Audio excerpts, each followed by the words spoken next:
আসসালামু আলাইকুম এভরিওয়ান, কেমন আছেন সবাই? আমাদের এখানে এটা আগের দিনকার ওয়েদার।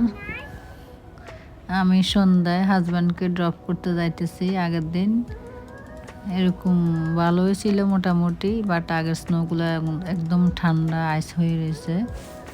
পরের দিন কি ডেঞ্জারাস ওয়েদার গেছে আমাদের। এটা আমাদের এখানে পোস্ট অফিসের মেইন এন্ট্রেন্স, দেখেন একদম স্নোয়ে পুরা ব্লক হয়ে রয়েছে। পরের দিন এই যে আমাদের এখানে ব্লিজার্ড ওয়ার্নিং হয়েছে, মানে এত দ্রুত গতিতে এত স্পিড গতিতে উইন্ডি বাতাস হইতেছে, মানে একটা মানুষ বাইরে দাঁড়ায় টিকে থাকতে পারবে না, এরকম ডেঞ্জারাস ওয়েদার আমাদের এখানে। ফ্রাইডে দুপুর থেকে স্যাটারডে নাইট আমি এখন ভিডিও এডিট করতে বসছি। স্যাটারডে সানডে পর্যন্ত থাকবে বলছে। এত ডেঞ্জারাস রিস্কি একটা ওয়েদার এখন।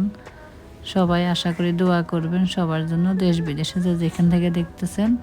আর আমি এখানে বাফলোবাসী কেউ যদি দেখেন, ভিডিওর ফার্স্টে যেগুলো দেখলাম আমার বাসার উইন্ডো, বাইরে থেকে দেখার কোনো অবস্থায় না। উইন্ডোগুলো দেখছেন তো বরফে কীভাবে ব্লক হয়ে রয়েছে। এখন আমি পিছন দরজাটা খুললাম, দেখেন আরেকটা দরজা মনে হয় রেডি হয়ে রয়েছে স্নো দিয়ে।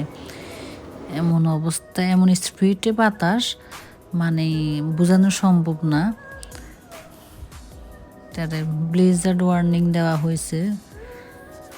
ফ্রাইডে তো অনেক ডেঞ্জারাস অবস্থা গেছে, তখন তো রেকর্ড করা হয় নাই, শুধু বড় কথা আমার দোয়া পড়ছে। এখানে মিটার দেখলেন না, ওইখানে তো 83 ডিগ্রি দেওয়া হয়েছে, কিন্তু কোনো মতেই আপ হইতেছে না 60, তারপরও 60 ডিগ্রি। বাসায় যে বাসায় আমরা সবাই জ্যাকেট মোজা পরে বাসায় বসে, মানে একরকম বন্দির মতো। বাচ্চাদেরকে তো একবার পরায়, ওরা একবার খোলে। যাই হোক, আর যাদের বাফলো থেকে যারা দেখতেছেন, যদি কেউ দেখে থাকেন তাদের উপকারের জন্য আমি একটা অ্যাড্রেস দিব। এই যে এখানে যাদের ইলেকট্রিসিটি নেই, গ্যাস নেই, খুবই সমস্যা আছেন বাসার ভিতরে, কারণ যে ডেঞ্জারাস ঠান্ডা, বাসার ভিতরে টিকে থাকার মতন অবস্থায় নাই। আর কতজন তো মারাও গেছে। এখন তো আমাদের ওয়াইফাইও নাই, নিউজও দেখতে পারি না ঠিক মতো, শুনতেছি আপনারা। আমি এখানে স্ক্রিনশটে অ্যাড্রেস দিয়ে দিয়েছি, যোগাযোগ করবেন সবাই। তো দোয়া করবেন সবাই সবার জন্য। আসসালামু আলাইকুম।